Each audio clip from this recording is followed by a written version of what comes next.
Good evening. The United Nations says Israel has told more than 1 million people living in the northern part of the Gaza Strip to relocate south by this time tomorrow. It's another sign of an imminent Israeli ground invasion. 6,000 bombs have already been dropped on Gaza over 6 days. That's according to the IDF. But Israel's military also admits intelligence mistakes were made, with security chiefs reportedly believing Hamas was running a drill. Hamas says it won't negotiate on hostages until the strikes stop, but Israel says its total siege on Gaza will continue until they are released. And Australians are soon set to depart from Israel, with 2 flights leaving Tel Aviv. However, the situation for 19 in Gaza remains more challenging. Well, joining us now from Tel Aviv with the latest is our chief international correspondent, Ben Lewis. Ben, good evening to you. What does today's relocation order by Israel mean for the course of this war? Yeah, Anton, good evening. It means that the likely ground campaign is probably not that far off now. Let's take a look at exactly what the Israeli Defence Forces have been asking the residents of Gaza to do. They want people living north of the Gaza River to move south, but that is a huge area, a huge number of people, and it includes Gaza City, with a population there alone of around 650 people. Now, you simply can't evacuate an area of that size in 24 hours. Many people don't have access to transport. There are few, and a short time ago, an IDF spokesman in a briefing to journalists that this process could end up taking several days. Israel has also asked people in UN facilities like refugee camps and schools to leave the north of the Strip as well, and there has been some evidence of UN staff heading to the south of the Gaza Strip. Hamas has described this warning as propaganda and is asking Gaza residents to ignore it and stay where they are. And a warning, many of the pictures in our coverage tonight may be found distressing by some viewers. As airstrikes pounded Gaza for a 6th day straight, the US's top diplomat touched down in Tel Aviv. Sorry, it's under these circumstances. Thank you. Promising America's unwavering support. We're here, we're not going anywhere. And then, standing right beside Benjamin Netanyahu, delivering this carefully worded warning. The value that we place on human life and human dignity, that's what makes us who we are. And we count them among our greatest strength. That's why it's so important to take every possible precaution to avoid harming civilians. But as he left for Jordan, where he'll meet the Palestinian president, all signs pointed to further escalation. Israel's warning to residents in the northern half of Gaza is the clearest sign yet that a ground invasion is coming. In a statement, a UN spokesman said the United Nations strongly appeals for any such order, if confirmed, to be rescinded, avoiding what could transform what is already a tragedy into a calamitous situation. Israel has now drafted 360,000 reservists, its largest call-up since the Yom Kippur War 50 years ago. They're training in urban warfare centres like this one, known as Mini Gaza. צה"ל אחראי לביטחון המדינה ואזרחיה, ובשבת בבוקר בעוטף עזה לא עמדנו בזה. אנחנו נלמד, נתחקר, אבל עכשיו זו עת למלחמה. We've been hearing artillery firing every few seconds now for the last couple of hours here. We're about 5 or 6 kilometres from the Gaza border, and more Israeli troops are heading to this area. The Israeli Defence Forces have, of course, had plans ready should they need to enter the Gaza Strip for some time now, but Hamas is also ready. Hamas is very well prepared. They prepared the underground, booby traps all around. But professionally, I don't see how the goal which was written by the cabinet to destroy the military force of the Hamas can be done without going with ground forces into the Gaza Strip. About 150 hostages are believed to be in the Strip. Hamas says it won't begin negotiations to release them until Israel's bombardment stops. And also we urge the international community to take immediate actions toward ending this Israeli aggression and to ensure reopening of the crossing in order to allow the entry of all basics and humanitarian materials into the Gaza Strip. 6 days after the attacks, Israel is still counting its dead. The volunteers tasked with retrieving the bodies in clear disbelief. How do you describe what you have seen while doing your work? In order of, I would describe it that it's horror.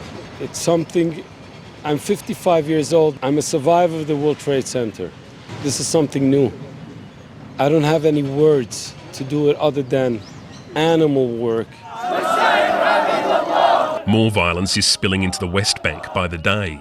Palestinian officials and witnesses say Israeli settlers killed 2 Palestinians yesterday, while they were attending the funeral of 4 more killed the day before. اعتدوا على جنازة ما أدى لإصابة عدة أشخاص وطبعا هناك حاليا شهيدين الأب وابنه استشهدوا برصاص المستوطنين عند منطقة الساوية.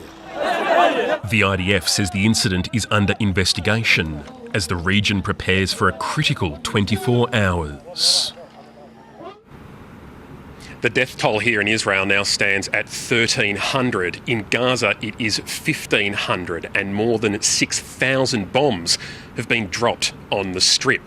Human Rights Watch has accused Israel of using white phosphorus munitions in both Gaza and Lebanon. Nightfall and no respite from the bombing. Neither does day bring with it any better news. The Gaza Strip is one of the most densely populated areas on Earth, with a heavy concentration centered in Gaza City in the north. The IDF claims that since Hamas took control of the Gaza Strip almost 20 years ago, they've built a network of tunnels from and under Gaza City, the center and biggest area of infrastructure, all the way south to Khan Yunis and Rafah, close to the Egyptian border. Israel continues to claim it does not target civilians, but the bombing of heavily populated areas carries its own risks. Along with the blockade, those risks include the danger of food and water running out. Nothing is coming in, and what's in is dwindling very, very quickly. I mean, when the main power plant can't produce electricity, it has an impact on desalination. We can't underscore enough the dire humanitarian situation that is getting direr and direr every day, if not by the hour. Similar warnings from the World Food Programme. It's a dire situation in the Gaza Strip that we're seeing evolve, with food and water being in limited supply and quickly running out. We don't have access to the Gaza Strip that's been closed down. We're looking to ensure that we can have means to deliver to these people as the crisis evolves. Warnings too for hospitals. If the generators stop, this hospital will become a mass grave, because more than 120 wounded patients are on ventilators, 1,000 patients are on dialysis, and 50 premature babies are in incubators. Also, we can't run intensive care and oxygen generation plants without electricity. Thus, all of these people are facing certain death. Gaza's main hospital receiving a constant stream of the injured. Human Rights Watch claiming it has verified evidence Israel used phosphorus munitions in Gaza and Lebanon, such as in this video. Israel's military says it's currently not aware of the use of weapons containing white phosphorus in Gaza. And Israel is not a signatory to the convention that prohibits the use of incendiary weapons against military targets in civilian areas.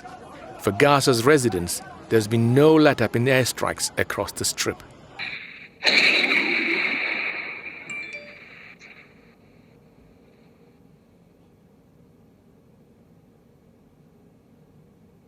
So my message to the whole world that we are a journalist in Gaza trying to tell you what's going on here in Gaza, trying to tell you about this crimes happens towards the civilians here, and all what we need, that we want you to stand with us. We are a human being, we are living under the occupation, and we should be protecting during this escalation and war, not us as a journalist, but also as the civilians living in Gaza Strip. Staying in the neighborhood not an option anymore. A tragedy, says the United Nations, on its way to becoming a calamity. Edmund Roy, SBS World News.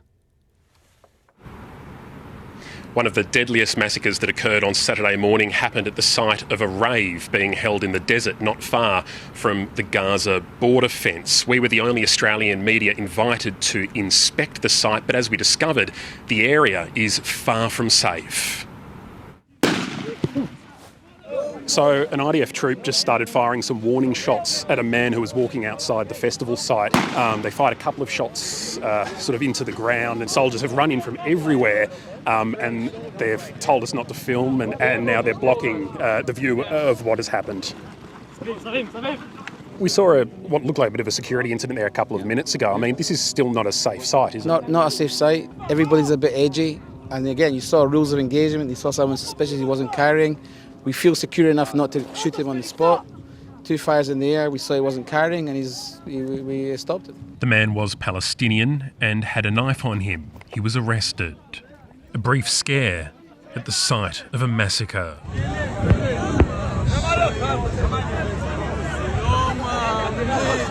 It's hard to comprehend how terrifying but also confusing it must have been, because the people who were here, they had been partying all night. They'd been here for 12 hours or so, and then the sun comes up and they see paragliders coming in from the Gaza direction, and then they would have heard gunshots.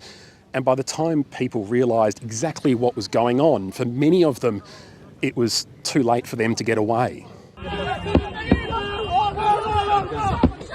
You can see the bullet holes here and here, the side windows smashed, and the front console of this car is absolutely covered with blood. We can't show you that, but it's clear whoever was in this car did not survive, and those who had reached the cars after the horror that happened up the hill at the rave site might have thought they were on their way to safety.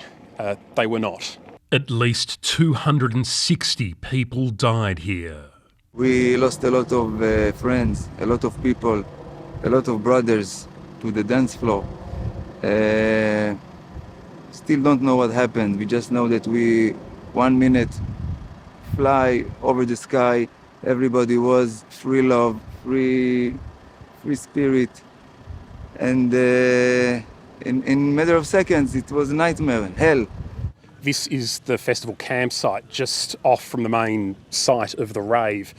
You can see people's belongings scattered everywhere, and when the shooting started, many people said they ran in here looking for some sort of protection, but it didn't provide much. It essentially became a hunting ground for the Hamas militants.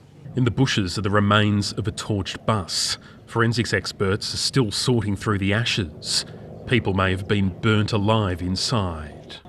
This was supposed to be a party about unity, about peace, about love, and it ended like this. Ben, the other big thing today, Syrian state media saying that Israeli forces have hit the country's 2 main international airports with missiles, putting them both out of action. How does that fit into this picture? Well, Anton, first of all, it is important to note that this has happened before. It is not that unusual. Israel has, without publicly acknowledging it, targeted the runways of major airports in Syria. And why are they doing it now? Well, essentially, they want to stop any munitions and weapons being flown into Syria from Iran that could be used to attack Israel. The Iranian foreign minister was supposed to be visiting Syria today. Instead, he has visited Lebanon. And we understand in the last few minutes he has met there with the head of Hezbollah. Anton, there is plenty going on in this region at the moment. Sure is. That's our chief international correspondent, Ben Lewis, reporting live from Tel Aviv.